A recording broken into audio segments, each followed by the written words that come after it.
This podcast is not suitable for children or those who are easily disturbed. Spoiler warning for whatever is in the title of this episode. And now for the obligatory socials. Please like, share and subscribe. You can find the podcast on Twitter at HorrorPod69. You can also follow us on Facebook, Instagram, Slasher and Goodreads. Become part of the Disturbed community by asking for the Facebook group and Discord links. Send dick pics to the Horror of Babylon podcast at gmail.com. Support the show at patreon.com/the Horror of Babylon. In closing, you can let your friends know that The Horror of Babylon is available on YouTube, Apple Podcasts, Spotify, Audible and all other major podcast apps.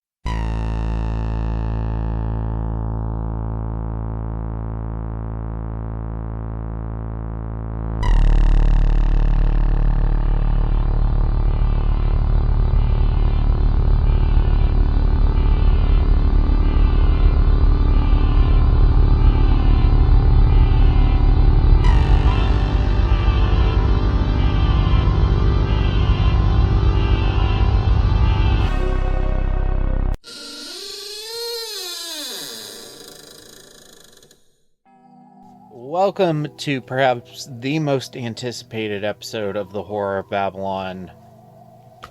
Period. Probably. Period. End of the line. End of the line. Thank you. Welcome to where we finally discuss Salem's Lot. Should have been 2023 or maybe even 2022, but is Salem's Lot 2024, the first film adaptation of Stephen King's classic novel. I am Ryan, and with me as always is Daniel. Say hi, Daniel. Hi, Daniel. And thank you to our patrons, including Abigail, the first breaker of chains, mother of dragons, and Logan, the full metal patron, and Ben, the fourth patron of hope, and Mia, the fifth, the rainmaker. She makes it rain, yo. She does make it rain. And thank you to Sierra the Sixth, the Keyblade patron. Bang, bang, finger guns. And thank you to Horsemen Comics and Gaming, which you can visit at the Morgantown Mall in Morgantown, West Virginia, the Mall Robinson in Pittsburgh, Pennsylvania. You can shop online at shop.forhorsemancomics.com. No, at forhorseman.tcgplayerpro.com. And if you make it in the store, say hello to the proprietor, Ronald III, Grampus of Christmas. Okay, trigger warnings. All the typical like vampire and Salem's Lot triggers are in there. The vampires, missing children, death of children, all of that stuff. That's all in there. Blood. So expectations, because obviously this is our very first time seeing this. Based on everything that I had known, my thought was going to be that they were going to cut every side quest and just do like a straight adaptation of the main through plot of the novel, which is exactly what they did. Same. And my expectations for its quality has been an extreme roller coaster over these last 2 years. Yeah, I've been expecting the shittiest movie of ever there was shitty movies. And, because at first, we were super excited because, new Salem's Lot. Yeah. Modern technology, do a little bit of updates. And then, we hear it's so bad they don't even want to release it in theaters. And then we hear now they don't even want to release it to HBO Max. And we're like, how bad does it have to be if you don't want to... And then we see the trailer and we're like, that trailer was pretty good. Yeah. And then, so... I didn't know what to expect finally going in. And we'll do background and then we'll jump into all the specifics. But if I had to give like a 2-sentence review for this movie, I loved it until like the last like 20 minutes. And I don't... Yeah, if I had to describe it, I'd say that it was a big back and forth for me. Like, for every, like, one thing that I really liked, there was something that I was just like, okay. Or, meh. Not even really bad. Just, like, I would have either done it differently or just not have done it. And it's just, like, little things. I just had, up until the end of it, I just had quibbles. Like, really, really small, petty things. I was really on board. And it's hard for me to even, like, explain why I didn't like the end. but I guess let's go ahead. Yeah, there's a few things. We can get into it after we get into this other stuff we got to do, right?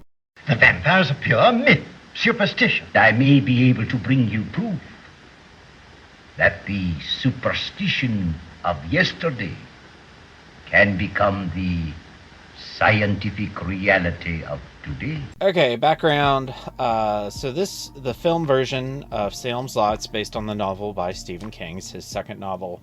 It premiered at Beyond Fest on September 25th, 2024, and released on Max on October 3rd. Time of recording, it's technically has been October 5th for about 12 minutes, but we started watching it on the 4th. This is... when's the last time we sat and watched one of these together? Valerian? Yeah, no, the Ramen Girl. Yeah. Next time I'll have to bring popcorn or something. I'm feeling kind of snacky. Yeah. Agreed. Popcorn's good. The film has had mixed reviews from critics, which I completely understand. I'm gonna go ahead and say it. I can understand if somebody enjoyed this movie or if they just really didn't. So yeah, I think there's. I don't want to play Sweden here, not take a side, but no, I can see a lot of people going either way on it. Yeah. This movie was announced back in 2019. And Gary Dauberman was going to write and executive produce, and Gary Dauberman's of course known for the It movies, plus I think like the Nun movies. I want to say, I don't know. Yeah, he's like a big horror guy. He does stuff. He does Hollywood horror. Yeah, is what I would call like a jump scare. Mm-hmm. Let's fill up the theater seats and do a medium budget Hollywood horror. Let's make some money. Kind of horror. But. Then it was in 2020 it was announced that he was going to direct. In 2021 they started announcing some cast, and it was supposed to originally come out in 2022. It did have a delay because of COVID, and then they had to do some additional shooting in 2022. Let's see, it was originally set to release September 19th of 2022. So yeah, it was 2022, and we started the podcast Halloween 2021, and our plan for the summer of 2022 was to read the book, watch both miniseries, do Return to Salem's, like make it It was a summer of Salem's Lot. Yeah, and then we were going to cap it off with the new movie, and it got pushed back. And then we started pushing back Salem's Lot. Yeah. So its initial release got pushed back due to additional filming and COVID delays, and its second release date was April 21st, 2023, and Warner Brothers ended up giving that release date to Evil Dead Rise instead. Honestly, I can't blame them. Yeah, because I really like Evil Dead Rise. I do too, but I still think, I don't understand why they thought this was so bad that it couldn't go in a movie theater. Yeah, it's not that bad. I mean, I don't even know if I'd call it bad. No. It's just... some of the decisions, not about the movie, but about, like, the release, are baffling me. Mm-hmm. I think... Because I've seen the Nun movies, and I'm like, if you can put those in theaters, you can put this in theaters. This is better than the Nun movies. Yeah, and it would make... I mean... You release it around spooky season. Mm-hmm. Which is what they did. They just did it on Max. And, you capitalize on it. Let's see. So, October of last year, they wanted to release it on Max due to the SAG-AFTRA strike. Although spokespersons' future distribution plans have not been made. Once again, questioned. Still not confirmed. It's embarrassing, but basically, like, the whole, like, story of this movie's release, we don't really have any, like, definitive answers about why it took them so long to release it. And we probably won't for years. Yeah, or as to why that they finally decided to release it on Max instead of in theaters. I'll go ahead and tell you my Koontz. My Koontz is that I didn't get to see it in a movie theater. Okay, that's fine. My Koontz is a little different. Probably a little bit more traditional, but I'll wait. Mm-hmm. There's lots of other things that could be my Koontz, but... Yeah, but no, that's fine. And that's that. Another story in the classic, infallible three-act structure. Good enough for Aristotle, good enough for The Simpsons. Mr. Sislak, I have a feeling there's going to be one more act to this story. Well, I'm not hanging around for that. 4 acts. So let's jump into structure and themes. Was it a good adaptation of the novel? I would say it's a good adaptation of the Cliff Notes of the novel. I don't even think that. I think it's a good adaptation of the main plot of the novel, because it's not really a Cliff Notes version. Because if you take out the subplots and just focus on the main story, it doesn't even Cliff Note it. It hits them all like pretty well. Yeah. Until, the last 20 minutes when it doesn't, but... Yeah. I mean, and there's, like, minor changes that were making me think, okay, they're going to do something completely different, and then they just kind of didn't. But they kind of did. Yeah. I mean, all the same characters end up dead. Yeah. They just kill them in different orders and in different places. They just switch Susan and Matt. Yeah. Well, they both become vampires. In the book, he dies of a heart attack. Mm-hmm. But they skip the whole hospital thing. And I was really hoping that we would get the falling onto, what was it, spikes or razors? It was a saw. Saw, yeah. It was not a buzz saw, but like... honestly, I thought that was a pretty good substitute, though. Yeah, I mean, like, if you were going to do... And it was super sudden, too. Yeah. I mean, I probably laughed more than I should have, but... I thought Dr. Cody's death was pretty good. Yeah. I'm disappointed... Well, I'm disappointed that we didn't get, like, all the little evil stuff and all the small town horror, but I also, like... That's probably my biggest complaint, is when you don't realize how important that stuff is until it's gone. But it also made me... One, I went in expecting it not to be there. Yeah.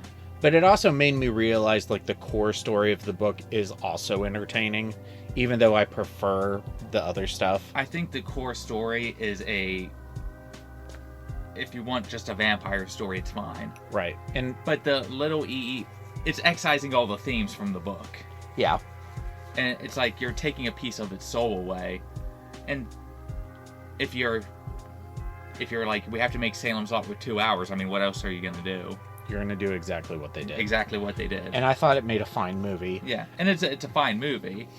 I don't think you can make a genuine adaptation of that novel under 2 hours, or maybe not even under 3 hours. What you have to do is you basically just have to do Midnight Mass and take an episodic You have series, to make it a mini-series. yeah. And go, and in this episode we'll explore these vignettes, and then you show how they all tie together by the end. Yeah, Chapelwaite's still the best adaptation of Salem's Lot. I think Midnight Mass is way better than it. Nah, it doesn't have Chapelwaite doesn't have such a downer ending. Is it a good movie in and of itself? Not taking the novel into it. That's also really hard to do, like, because not only have we like covered it, and I was trying to like pull myself back throughout the entire movie. I think it just comes with like liking the book as much as I do, and some of the other adaptations and stuff as much as I have. But I had to keep telling myself, okay, you're supposed to be watching this as a movie, not as Salem's Lot. Well, and as a movie, I'd be like, yeah, I could see myself going there on the weekend, spooky season, have some popcorn, watch this movie, have a good time. I thought it was really good. Like, up until the end, I was thinking, oh my god, this is in my top 10. This is so good. It blows the other two miniseries out of the water. I wasn't as hot on it as you. Yeah, I loved it. Yeah. But the last part of it just kind of left a sour taste in my mouth, and I can't even really explain why. They're coming to get you, Barbara. But maybe it'll come out when we talk about characters. So let's go to characters, and let's jump on Lewis Pullman as Ben Mears, who I thought was, just like Ben Mears, he was extremely adequate. Yeah. I was going to call him feckless, but then at the same time I'm like, well, what did Ben Mears in the book even really do? Yeah. He was a very good adaptation of Ben Mears. Yeah. Like, Ben Mears did what he needed to by the end of the book. Yeah. But he wasn't, like, take the bull by the horns character. That was the kid and every other character in the book. Yeah. Really, if I had to say, God, I keep getting characters' names all backwards. It was the teacher and the kid were the two that really were like the get the group together characters in the book. They're the lore masters. Yeah. And I did like in this is something I really did enjoy, because you even pointed this out when you were watching this. You were like, if an adult was doing this, it would piss me off. Like when he's doing research, he's making the rules and he's writing it, and he's getting it from comic books. But then we see the adult doing it, and he has like all these old vampire books. And of course, those are the two different approaches that the characters would take, and you get to like see it visually. I thought that was cool. Yeah, I thought that was good. Yeah. But I don't have a lot more. I said that he looked almost like just the most writer character ever, with the exception of no glasses. With the exception of no glasses. Because in some of these adaptations, they made Ben Mears kind of like sexy. Yeah, I really did not like Ben in the 70s miniseries. He's just like this kind of buff, blonde-haired, good-looking dude. And when I think of a writer, and this is probably unfair. It's absolutely unfair. But have you gone to a bookstore and looked at the back of covers? Yeah, like, I picture somebody who's probably a little bit of a recluse, doesn't get a lot of sun. Maybe not, like, obese, but maybe just a little pudgy. Lewis Pullman, not so much in, like, the face, but in, like, overall characteristics, he does kind of look like a young Stephen King. Yeah, and, like, he's slicking back the hair. It's like a writer's idea of what attractiveness is. He's very pale. He's very skinny. He has kind of, like, those drawn-in, like, features, and he tries to look sexy for his jackets. Yeah, he does this thing that all these writers do, grabbing the chin. Yeah, okay. But I don't got much else to say on him. Mackenzie Lee as Susan Norton. I thought she was great. I thought she was pretty funny. Yeah, she had really good timing. She and the guy who played Ben had very good chemistry. I thought the writing of them in the early part of the movie was probably the most charming out of the three adaptations. I think it had the best back and forths. Yeah.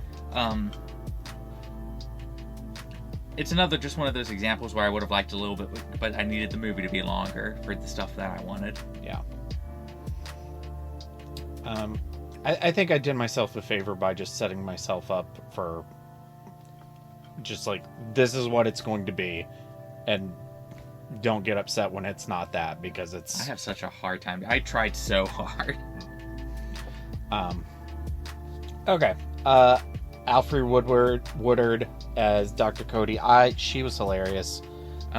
This is some shit. Everything that came out of her mouth was great.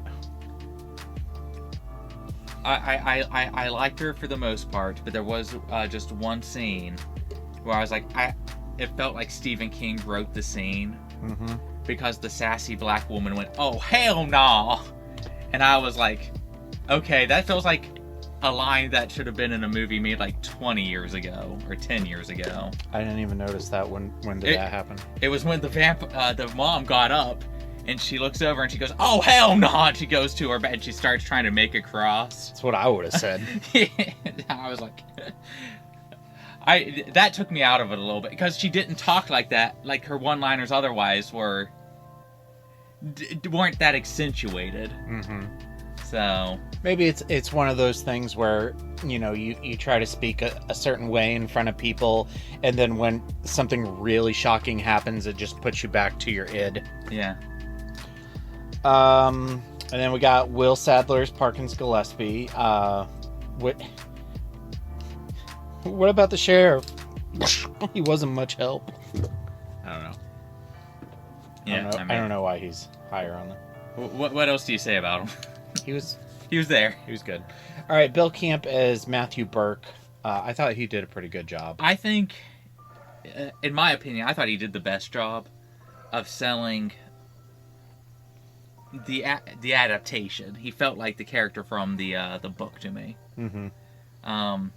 And a lot of that has to do with, like, in the book, he's the first one to kind of accept it's vampires. Yeah. The only problem is like, it happened a lot quicker in this one, because runtime. Yeah, they had to kind of squash the timeline a little bit, and they also there were some people changed into vampires much more quickly in this movie compared to the book. Where like in the book it like happened over the course of days for some characters. Yeah, in some characters it does it for everybody up to Mike Ryerson. It's very fast, and then because of how the story goes, Mike has to kind of turn slowly, and that kind of bothered me. But then they at least acknowledged it.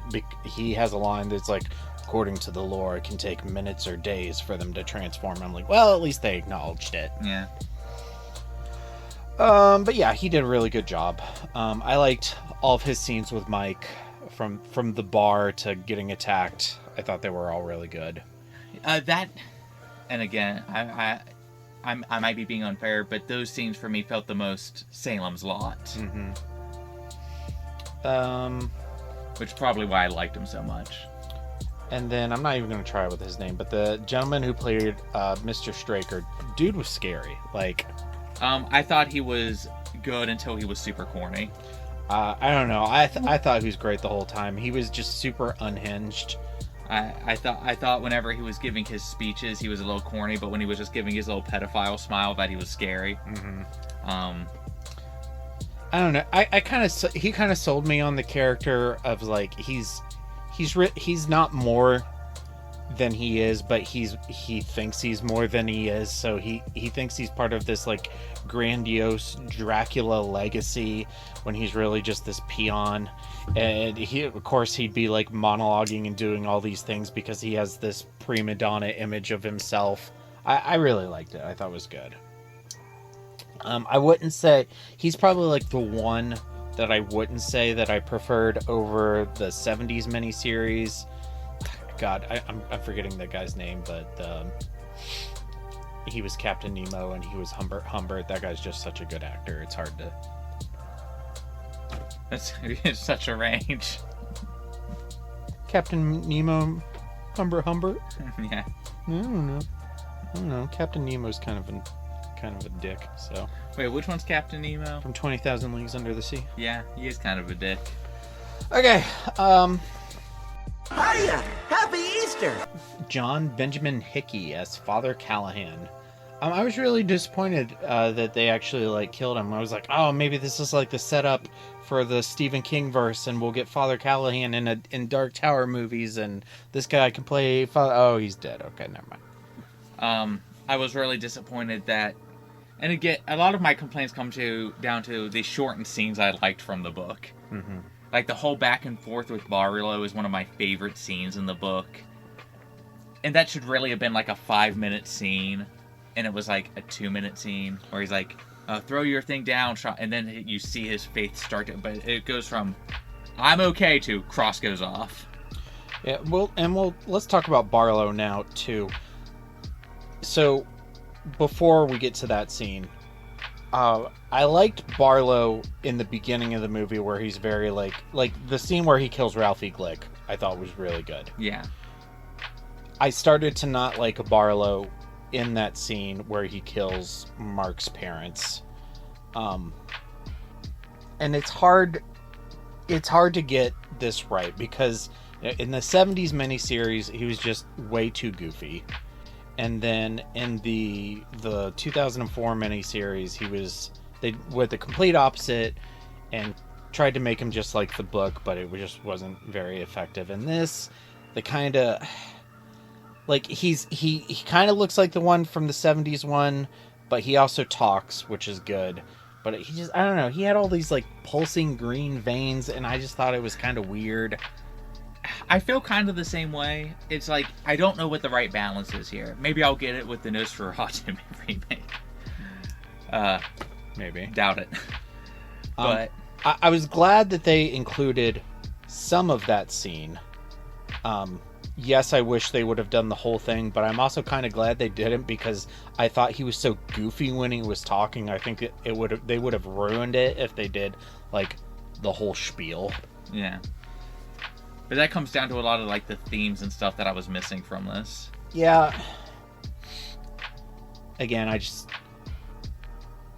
did myself a favor by just expecting this is just going to be a vampire movie. Yeah.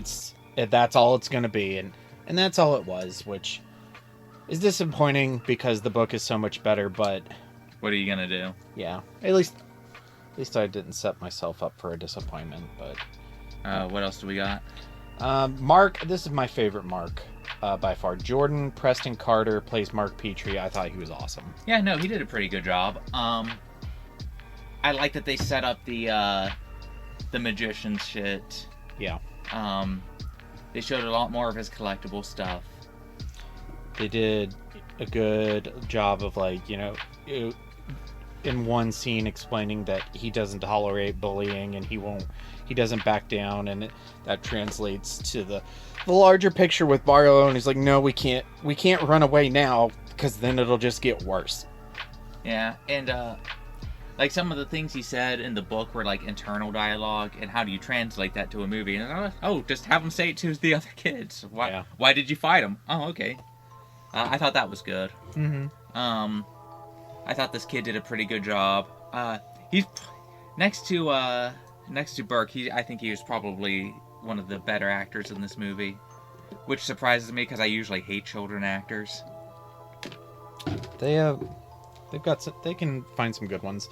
The kids who played the Glick boys were decent. They didn't have like. I don't think any of the other kids like did any of the stuff that like children actors do that like irritate me. Mm-hmm. It was just they were good. I think there's a little bit of a higher standard for kid actors these days, yeah. or at least in like these like high profile things. I really liked the treehouse scene.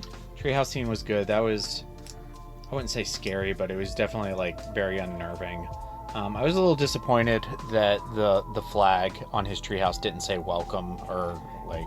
Yeah, it should have said no girls allowed. Yeah, because I think maybe we were just trying to read into it a little bit more. But yeah, but that would have been. But then why do you even take it? I guess because he stabbed the kid. Him. Yeah, but I really think it should have said it. I think it would have been maybe there's an extended cut for the Blu-ray, and that's part of it. Hey guys, go back in and just digitally enhance this idea. It's free. Or maybe I don't know. If they come out with a director's cut that's like 30 more minutes or whatever, I think that could potentially be a better version of the movie. Yeah, I mean, it's not like I hate this movie. I'd watch it again. So, yeah. I mean, like the first hour, I was like, I'm watching this again tomorrow night. This is so good. All right, I don't think we really need. Mike Ryerson was good. We already talked about all that with Mr. Bird. Kill you all! I'll drive you crazy, and I'll kill you all! I'm every nightmare you ever had. I am your worst dream come true. I'm everything you ever were afraid of. Okay, scary shit. Was this movie scary? I think there was only one jump scare that even shook me a little bit, and it was because I kind of stopped paying attention for half a second, and that was Burke in the basement. When he attacked Ben, I was like, alright, got me. Other than that, I was like, I've seen too many vampire movies. I've read too many Stephen King books. I didn't think it was scary at all. None of the jump scares got me, but unlike you, I had my eyes on the movie screen the entire time. So yeah, there were a lot of shots that I thought were really effective. Particularly the one with the Glick boys. It's really weird. I don't even know how to describe it. It's like half of this movie. I don't want to say like brave shots, but or even experimental. But they were trying to be creative with the shots. Yeah, I was I appreciate seeing the view from inside the bag. I liked that was another one I really liked. There were because I was making mental notes as I was watching. I was like, that's a good. The whole Burke's fight in his house with the shadows and stuff. I thought that looked really good. Even just little things, right in the beginning where the guy opens the cellar door and then he's standing there looking over it and it's just all black and blue, and then the truck is backing up and it just slowly starts to glow red from the taillights of the truck. Yeah, there's some good cinematography in this. I thought there was a very good use of lighting and shadows and just good use of color choices throughout the whole movie. About the only thing that took me aback is there were some shots during the daylight where it looked color graded weird to me. And I think it's just because they were trying to emphasize how bright it was. Mm-hmm. And how can I complain about that? So, I liked the... Like, of all the changes they made, I thought making, like, the vampire base a drive-through where they were using cars as coffins, I was like, that's kind of clever. I loved it until I didn't. Like, the best part of that scene was when they're, like, Mark is under the cars and you just hear all the trunks, click. That was awesome. About the only thing I really didn't like, and, again, I'm comparing it to the book, is, like, in the book, they don't kill all the vampires. And in this one, they, like, mass murdered the majority of them. I think that's part of the issue I had with the last scene, is just, it felt too final. It was too easy. Yeah, and it's just like, do you really think you killed them all? And I almost, like, would have forgived it more if, when Mark looks at him in the car and says, are they all really dead? He's like, we can't be sure. Let's set a fire, like. Yeah. So, So that's my critique of that scene. But, like, otherwise, I was like, I liked watching them come out of it. I liked the noise. Yeah, I liked the idea. I liked the idea, and I liked the emergence. I didn't like how easy they resolved it all there. Yeah, like, I mean, him, like, driving through and taking down the screen was cool, but I wish there were, like, more survivors instead of, somehow Susan survived, but none of the other ones survived. Yeah. Yeah, I think that, and they could have, like, kept that whole scene, but just, like, made a few different choices, and I would have been much happier. Mm-hmm. And then some of the earlier scares throughout the movie, I really liked when Danny Glick got attacked. I really like Danny Glick, like, going outside and looking around in the backyard, and everything's misty and foggy until just this, like, really terrible CG arm just reaches down from the top of the screen and grabs him. It was like, where's he reaching from? Yeah. Like, what happened there? Like, was he just, like, levitating above his head and just reach down and grab him? I mean, what did you think of the kid, like, feasting on his own the blood bag? I thought it was funny, but I don't think it was intended to be funny. No, but I could see, like, other people watching that and thinking being grossed out. Yeah, like, I can imagine, like, a group of young, like, high school kids screaming in a theater over that. Yeah. Okay. I can accept that. I really like, similar to the Danny and Ralph scene, I really like the build-up on Mike Ryerson in the cemetery. Mm-hmm. But I didn't really love him just, like, turning around and Danny, like, tackling him into the... Yeah. But I'm not sure what I would do, though. That's just another one of those scenes that... It's impossible to translate it from the book. It's impossible to translate, and I also just would have preferred it to be a little longer, because he falls asleep and then it's already night. Mm-hmm. Where in the book, you like, the sun set, he doesn't know he's in danger, but us as the readers know he's in danger as the sun is setting, and that's how you build tension. Mm-hmm. But when he falls asleep and wakes up, it's already night. We're like, oh, okay, well, he's already fucked. Now, that's probably, yeah. It's really hard to convey that onto a screen, I guess. Like, none of the other miniseries did a good job with that either. Yeah. I thought they almost had it solved with, like, the kid knocking to get him to come down. It gave him a reason to go in the hole. As opposed to, in the miniseries, if you don't know he's being, like, psychically called because you read the book, then it just looks like he's some weirdo who's crawling into a grave. Yeah. So... No, I agree. Anyway, where were we at?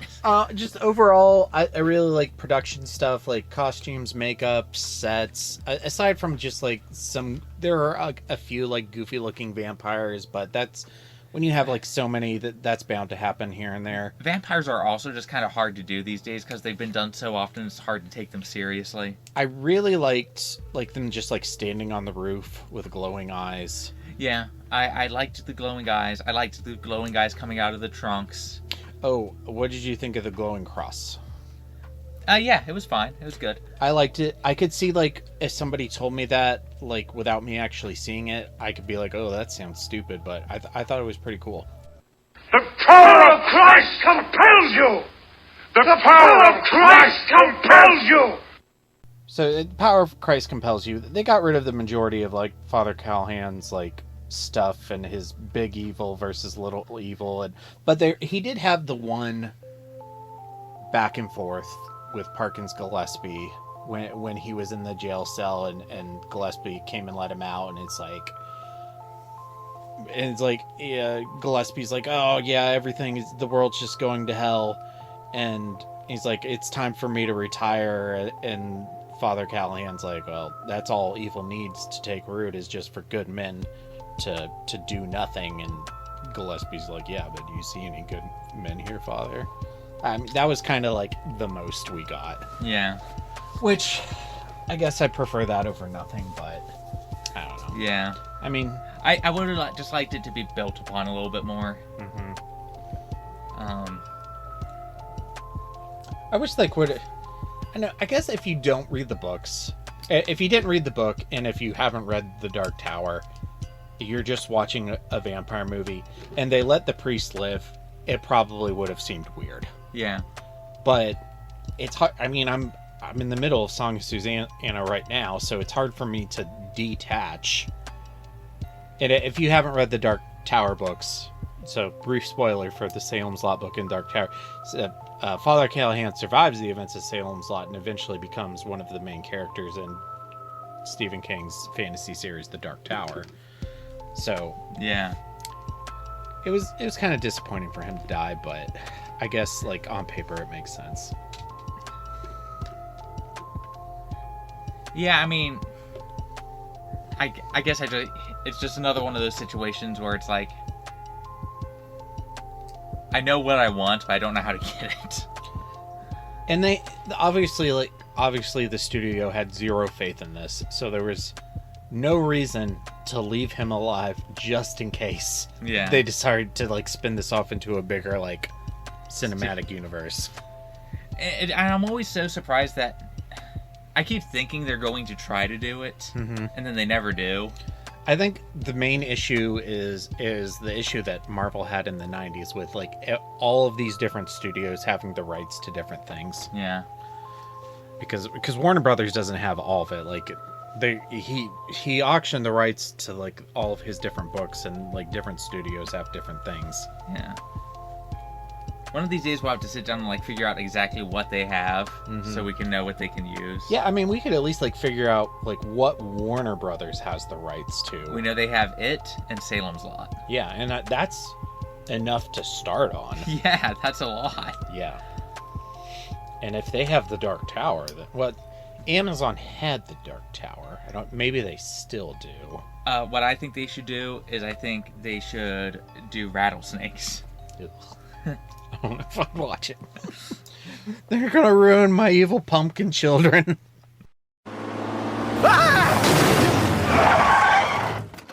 Oh my God, are you Stephen King? No, I'm Dean Koontz. Oh.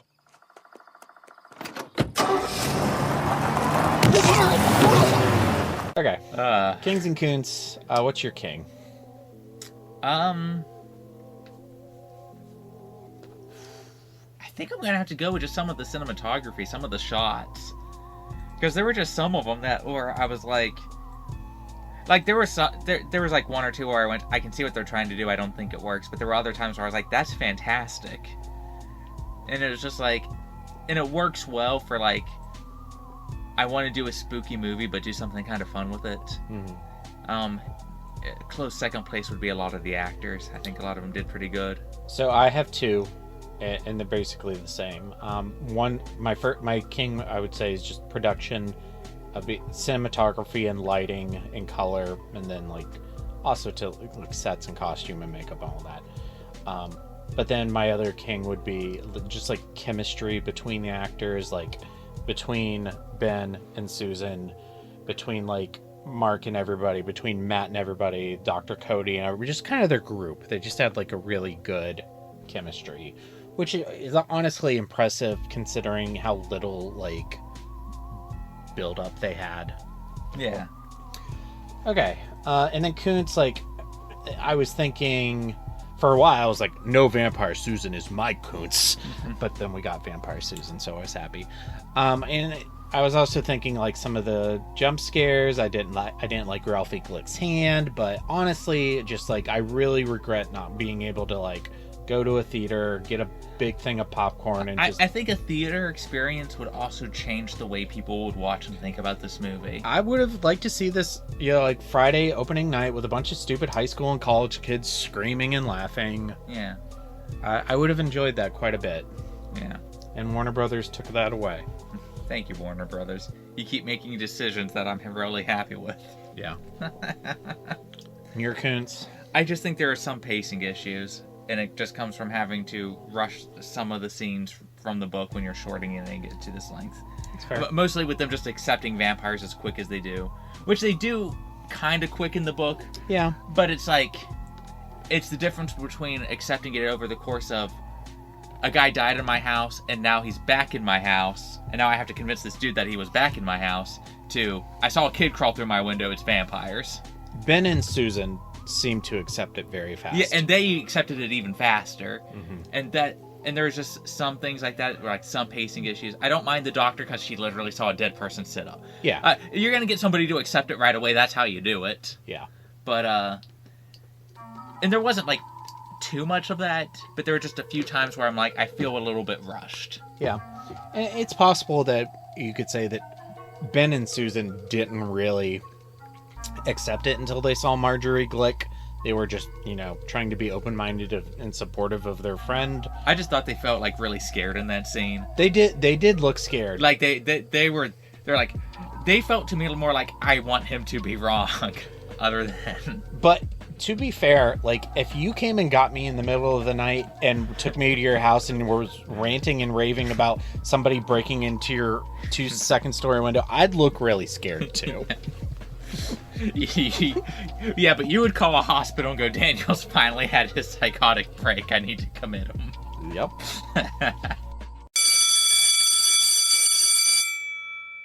Homework is if you were going to finish make and go to bed. One change to Salem's Lot, what would it be if you were adapting it? One change to the actual story from the book. Yeah, like you're adapting it, you get to make one change. So I was kind of like, when they had Matt die instead of Susan, I was kind of wondering, like, is Susan just going to make it? Yeah. I don't think I would make that change because I think that it works really well with the themes. And I also think Vampire Susan is totally hot. So I don't think I would make that change. But what change would I make? I guess the change I would make, and it would be, I almost thought it was going to happen in this movie, would be either that Ben dies or both Ben and Mark die and they just fail. That was mine. Yeah. I was just gonna be Salem's Lot, but with downer in. I mean, not that it has a happy ending. No. Like worse ending.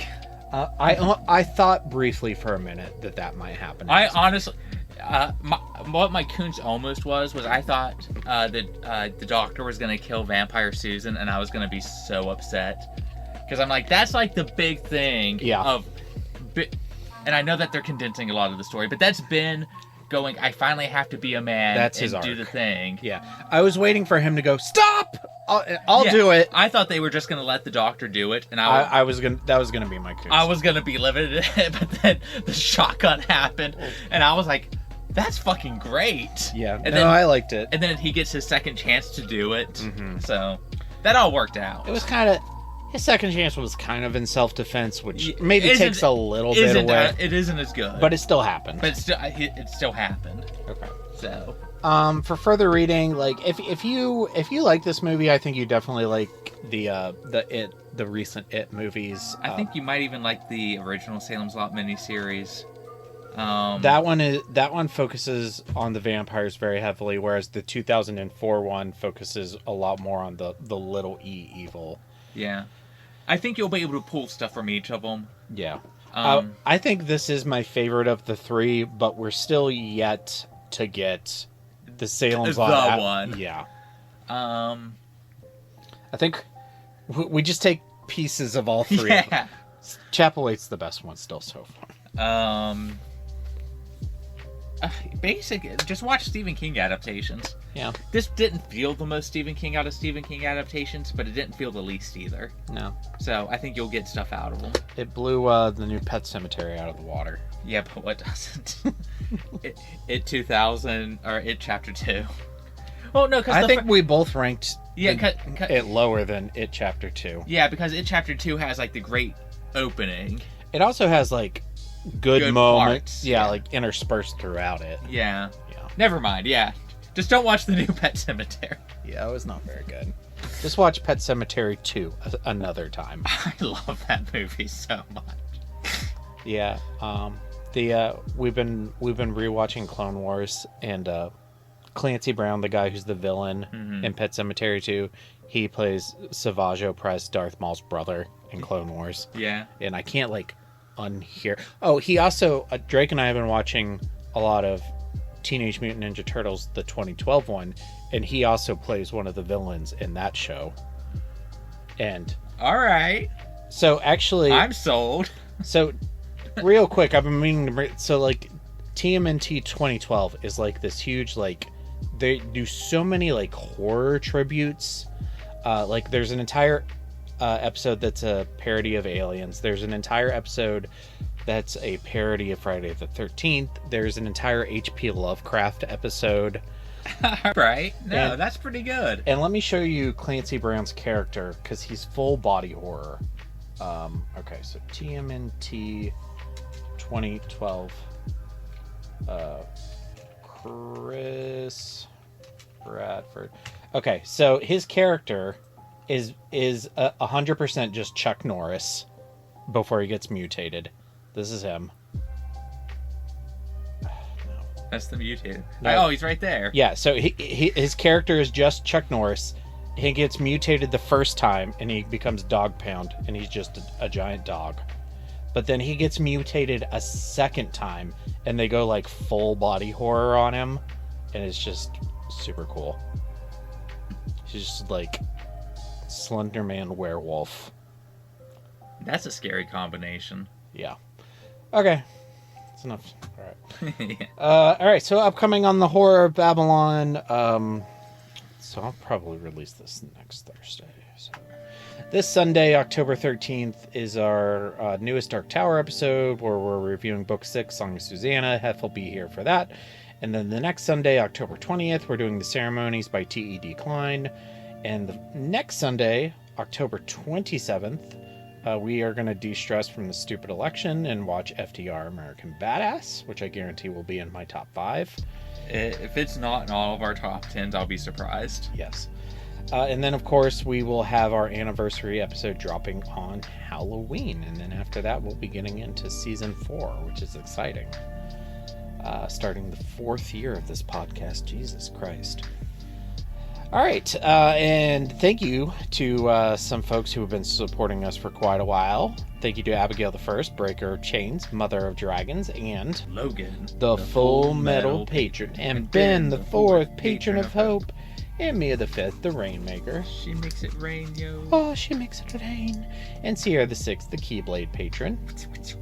And thank you to Horsemen Comics and Gaming, which you can visit at the... We didn't rank it. Which you can visit at the Morgantown Mall in Morgantown, West Virginia, or the Mall at Robinson in Pittsburgh, Pennsylvania. And you can shop online at forhorsemen.tcgplayerpro.com. And you can also make it in... if you make it in the store, say hello around the 3rd. Grandpa's of Christmas. Alright, we gotta rank this sucker. Alright, so... Initially, I was going to put it very high, but it's not going to be as high anymore.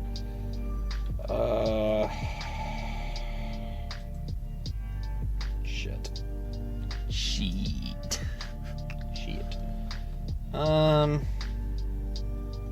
Is it better or worse than Star Wars The Holiday Special? I guess technically it's better, I would say. But is it better to you? I don't know. I guess it's better than the Holiday Special.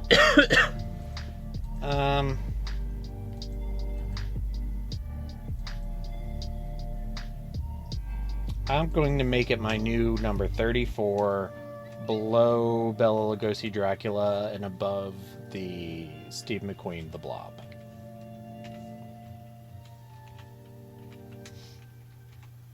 And I could see that going a little higher on it if I rewatch it again and the end is a little more palatable. Yeah.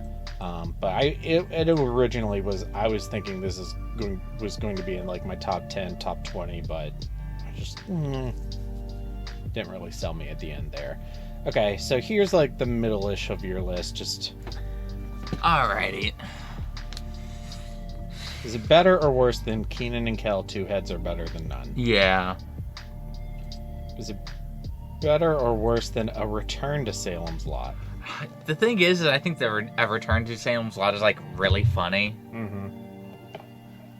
I think this is like better on all technical aspects, though. Yeah. Is it better or worse than Lolita? That's not the creepy Lolita, though. No, that's the OG. Go up a tiny bit. I ain't ranking it higher than Ringu Kazumban. Happy Death Day. I like Happy Death Day too much. I like Dracula too much. The Mummy. I think I'm gonna put it... It's definitely above Sleepy Hollow. Is it better than... Yeah, it's better than The Ghost in the Darkness. Let's put it right below The Mummy. Okay, so you have it at your new number 55, below the Boris Karloff The Mummy, and above The Ghost in the Darkness. Both of us ranked it higher than both miniseries, so... I guess that's our... Yes, I guess that's surprising. It's better. Yeah. It's canon. It's canon. It's now Saint. Alright, thanks for staying up late, or not late for you, late for me, to watch Salem's Lot and record. It was a good time. Yeah, it was fun. I have to charge my phone and then go to the gym. Have fun. Thank you to our patrons. Stay tuned for our socials and stay scary. Stay scary, everybody. And now for the obligatory socials. Please like, share and subscribe. You can find the podcast on Twitter at HorrorPod69. You can also follow us on Facebook, Instagram, Slasher and Goodreads. Become part of the Disturbed community by asking for the Facebook group and Discord links. Send dick pics to the Horror of Babylon podcast at gmail.com. Support the show at patreon.com/the Horror of Babylon. In closing, you can let your friends know that The Horror of Babylon is available on YouTube, Apple Podcasts, Spotify, Audible and all other major podcast apps. Stay scary.